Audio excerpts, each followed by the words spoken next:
Sorry, y'all. Hello. Shalom. It's Sunday. And I am having to... Sunday is my day.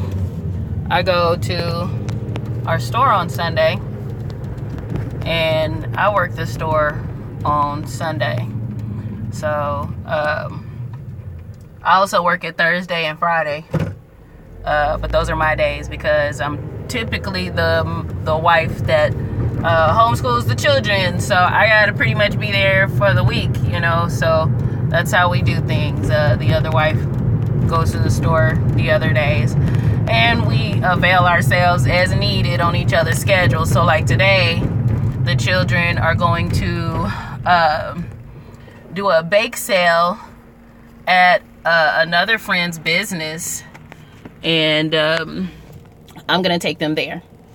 And we're going to do a bake sale today, Sunday, from what, like 1 to 5, 2 to 5, probably until everything that the eldest girl cooked is sold. 2 of the younger children are going to make punches, you know, juice to sell, and that will be their money for that thing. So I came here because I don't do a lot of live videos, and I was trying to decide where to do this particular video because me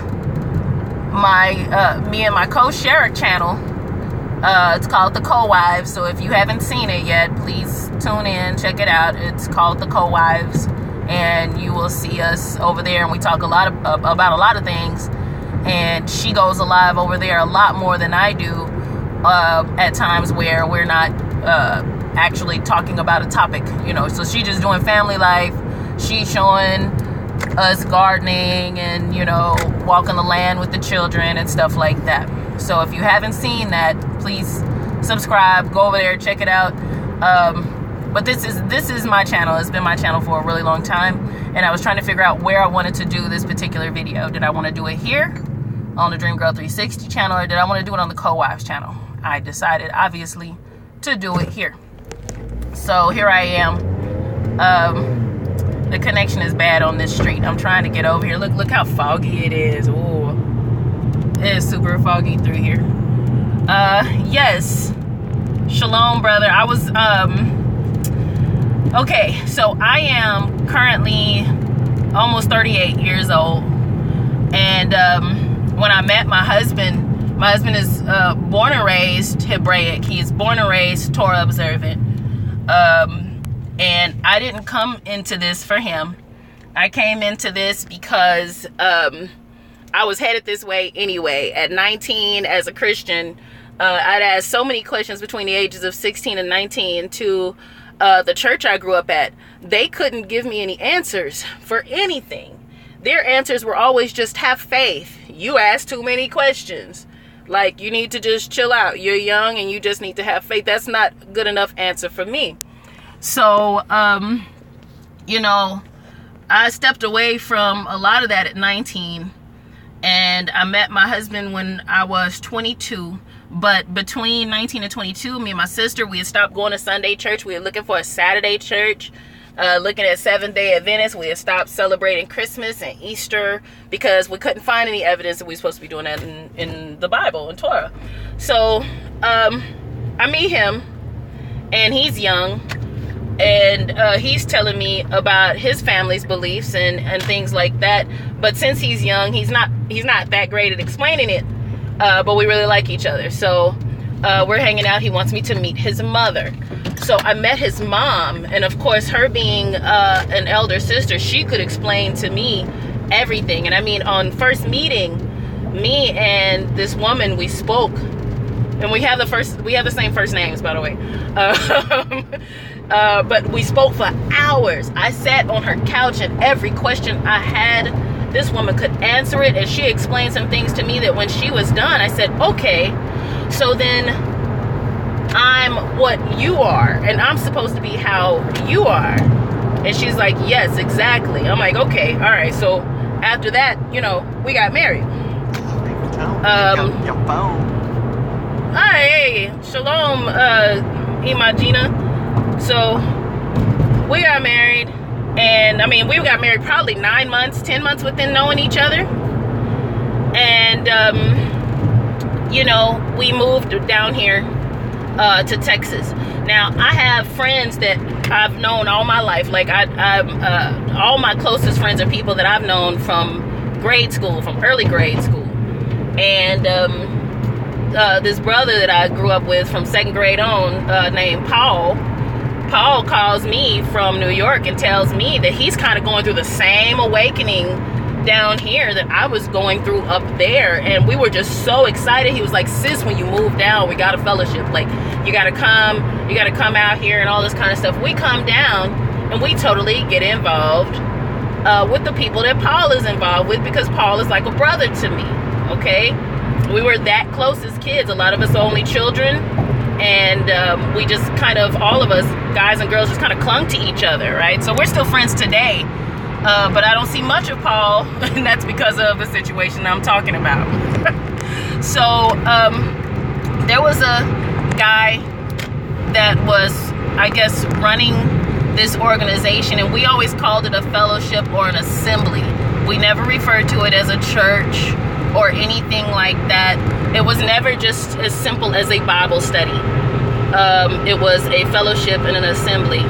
And for my entire 20s, you know, you're talking about we studying Torah day and night. My entire 20s, we're living Torah with this group of people, and we were happy, and we learned a lot, and everybody learned a lot. All of us, we all learned a lot. We observed all the feasts together. We did all Shabbats together. We talking about, you get over to Brother Marcus's house, and we gonna stay at Marcus's house from sunset on Friday until 3 o'clock in the morning, and then Shabbat's gonna end the next day, the next evening, Saturday at sunset, and we ain't going nowhere. It's time for what we was calling the tea room, you know. So we go have tea, we go listen to jazz music, and we probably still studying scripture, and we probably still not gonna be out of there till 2 or 3 o'clock in the morning again. So you know, it was a lot of stuff learned in there, and a lot of ways were learned, and for the most part, everybody was okay with each other. The problem came in, not with Marcus, but with the main guy that was over it, a different guy who is not Marcus, and I don't want to say his name. You know, I don't even think people know him by that name. You're talking about somebody who has so many different names. Anyway, everybody kept tithing, and he kept teaching about tithing, and there was probably a 6-week stint there where every lesson that he gave was about tithing. And it's hard to explain. I'm kind of having to go back and forth here. You're talking about somebody who wanted to be prophetic and wanted to like raise prophecy, and so he would look at you and try to seem all mystical and stuff, and try to tell you some prophetic stuff. And you know, Torah tells you how to judge a prophet, right? He tell you just to wait and see if it plays out. And nothing this man said played out. Okay, so I just want to make that clear. He was trying to be a prophet, and he wasn't a prophet, and all we had to do was wait him out and see. He would try to make you think he was mystical, try to tell you stuff about your people that he thinks you don't know, because the common person doesn't know certain things. And so he would try to tell you things and try to make it seem like he like divined that, like Yah gave it to him or something like that. When they did it, it's like it was just common knowledge. So, you know, we suspecting that we're dealing with a certain type of man, my husband and I, but the fact that we're fellowshipping with all these other people, and I mean, at our height, we were probably 50 strong, okay? So it was only 50 people, but we love these people, and we were like family. I mean, they were at all the births of my children and everything, you know. We did 8th day ceremony for the children, all this kind of stuff, and they were there. So, yes, he wanted to talk about tithes a lot. Tithes a lot. He said it wasn't 10%. He said, judging from scripture, it was 24%. and he wanted you to tithe everything to him. Okay?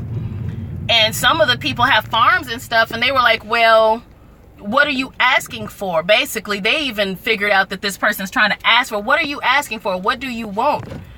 And she was like, because we don't have that much money, but I have goats, I have chickens. What do you want that? Do you want that? He's like, no, I want you to go convert it into cash, you know, and then give me the cash. So these people are giving him money, and he's passing blessings around and things like that. But that money's not going back into the ministry. That money is going for his bills and things like that. Nothing ever came back into the ministry. We never broke ground or bought land for any building or anything whatsoever. And that was always the plan. Anytime Marcus and Paul would find a place, anytime they would find land for sale, they'd go out there. He's like, well, we got to walk the land. You got to walk the land. You got to like pray and consider the land. Every time he would say it wasn't good enough, you know, for this or that reason. So we never, ever broke ground. But everybody's giving him all this money. Meanwhile, we having fellowship in Marcus's house. And Marcus's bills need to be paid because we're not there. Like I said, we already there probably 12 hours Friday and 20 hours Saturday. We there during the week. Everybody's there during the week. You know, people coming in and out of Marcus's house. We using up all his water. We're eating up food. Him and his daughters, they cooking and cleaning like nobody's business. Everybody's using up the electricity and all this type of stuff. And nobody is giving Marcus any money for his bills. Now, Marcus is the type of man that he's so faithful. He's so loyal. He just doesn't care. He doesn't even care to ask. He's about Yah and pleasing Yah, and he's just trying his best to, you know, to do what he feels is right. So he's not even asking for it. But he lost his house. You see, he lost his house because of it, because he couldn't pay his bills. Hang on right quick. Let me turn off my stuff. Y'all just give me a sec. House. And they had to move somewhere else. So they come to our house. But some of the members are more experienced. And so they are given, and they have big families too. I mean, you're talking about like 12, 13, 14 kids. They are trying to do right by us and give us money, whereas Marcus was never given money, you know, for his bills.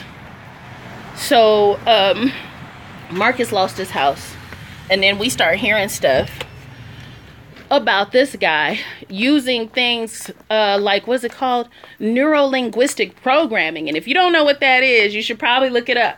Neuro-linguistic programming is a way to talk to people and get them to trust you, and then to lead them into doing the things you want them to do via suggestions. Okay, if they don't trust you, they won't go through with it, but if they do trust you, they'll do whatever you want them to do.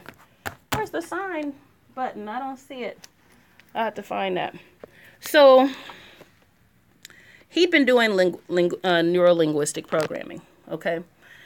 And, you know, we found that out. We found out he was military, and that wasn't a problem. It's just that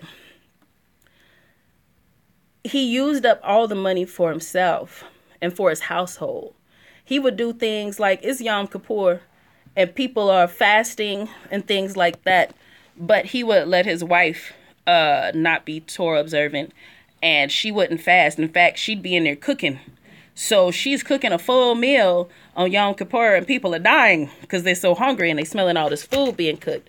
And when he's asked why, you know, he just, you know, he lets his wife do whatever she wants to do. So the longer we were in there, he said he came from, Temple Institute in Israel. And somebody called and they said, Temple Institute said that they had never, ever heard of this person ever before. And when he was addressed by the council that was put together, you know, he was like, I don't know what to tell you. And my husband and a couple of other people were like, well, we don't think you are who you say you are. So we're going to have to kind of end our relationship with you. So, there was nothing you could do. It's like, okay, y'all can't come over here no more. I mean, it was so much. It was so much. And there are so many stories. It was one of these things where, and I believe everything is a cult. I believe Christianity is a cult. So when I say these things, please understand, in these churches and these mega churches, I think they're all cults. So when I say this, please understand, I'm not passing any judgment on being Hebrew Israelite, because I'm gonna be that until the day I die. I haven't found anything better. But it's almost like we left a cult. So you talking about a group of people who we split up. It was half and half. Half stayed with him, half left. And those of us that left, people were hurt. They were bitter. Marcus was one of the ones that left. Like I said, he lost his house. He was living with us for a little while. And all this stuff, just trying to get himself back together from this situation. The people that stayed, they were told not to speak to us. We were also very Talmudic in our beliefs, and we started to leave that alone too, and cut that out of our observance and our worship and things like that. And he told them that we were evil, not to talk to us and everything. So Paul, my best guy friend, stopped speaking to me. And other people, Marcus's daughters had stayed, and they stopped speaking to him. And they were scared of us and all this kind of stuff. They were made to fear us or whatever. So, and he said we were racist because we have all these pro-black books at the house. But it's it's historical stuff. None of our stuff is talking bad about white people. We just talking about facts at the end of the day. So, so they stayed away from us. Sukkot come around. We having Sukkot in one place. They having Sukkot in another place. And none of the men over there are skilled enough to get the campsite together. So they still have to call and ask and have my husband and Marcus go out and put their camp together for them. Some of them fell on hard times, and this is when they started to realize that there was a problem. They fell on hard times, and when they go to this guy and ask him for money, he's like, I don't have any of that money. I'm sorry, I don't have anything to give you. It's like, but people been giving you, hundreds of dollars and, at a time, individuals, and you don't have anything. You can't help anybody out any kind of way, and people been pretty much taking care of you. You talking about somebody who didn't participate physically in anything. He just sat there like a king, while everybody else did everything. People waiting on him hand and foot. And, you don't have anything to give them, nothing. You still haven't given them a place. So, okay, their membership starts dropping off. We getting phone calls for people coming out. And once again, I'm telling you, we talking about years of conversation, people constantly calling, needing to talk this out of themselves, needing to talk, needing to apologize. Everybody's having to apologize to each other and talk and things like that. But I said all that to say that charlatans like this man break the hearts of people, and they break people's spirits. So what happened after that is a lot of people fell away from Torah completely. And it has nothing to do with Torah. It had everything to do with that man and his ways. He had 2 wives.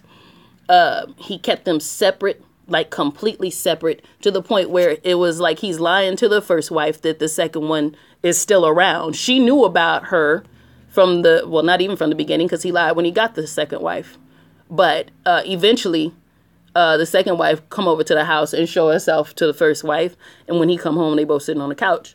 But, and that was 25 years before this situation. And he brings her back, and he's still hiding around, kind of sneaking around town with this other woman. So, but it broke people's hearts.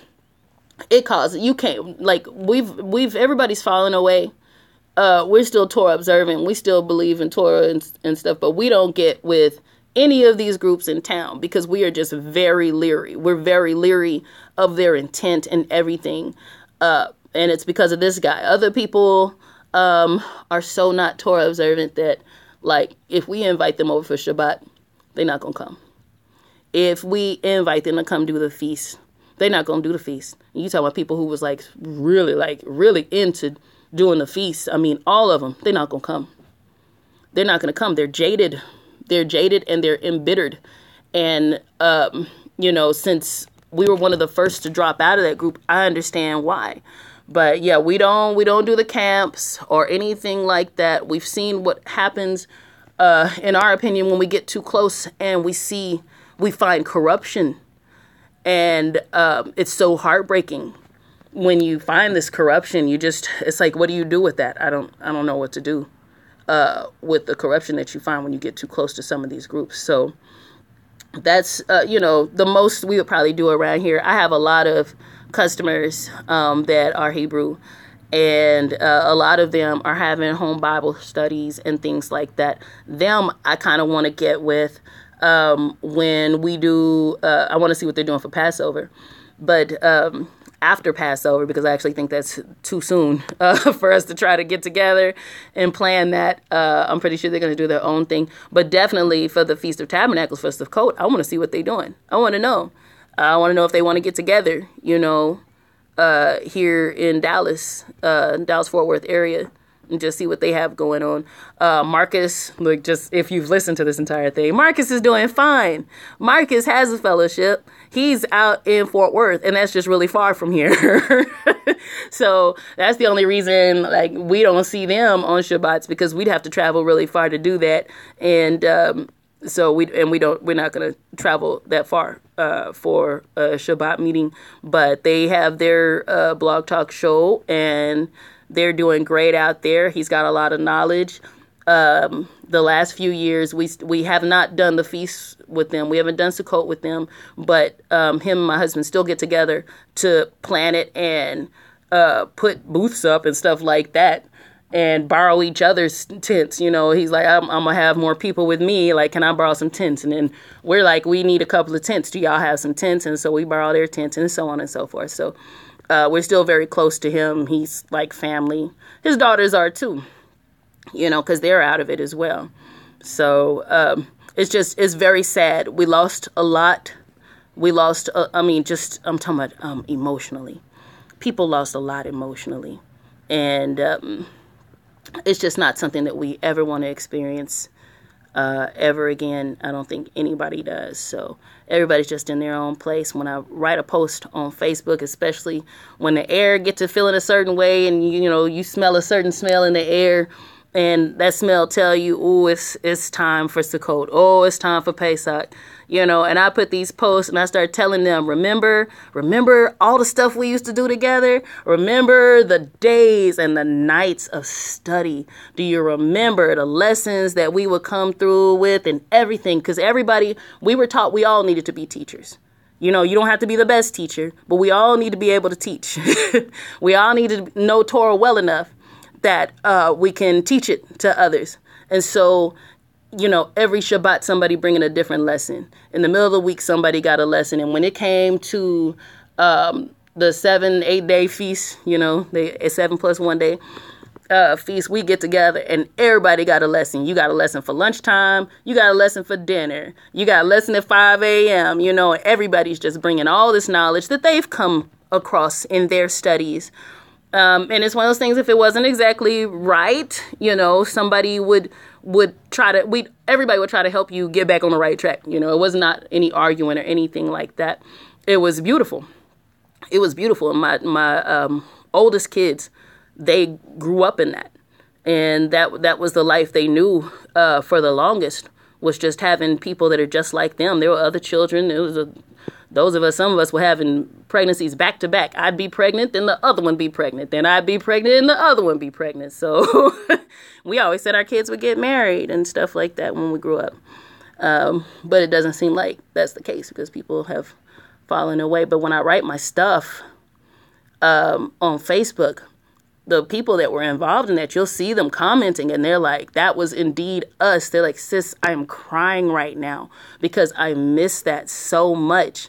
Who knows what the future holds? Maybe at some point people will feel compelled to come back together and know that we have that entity is gone. that man is gone. And my husband suspected that he saw another group of people that he was taking advantage of one day when years ago, before he had his business, when he was doing cable installation in houses. He went into a house on a poor side of town here.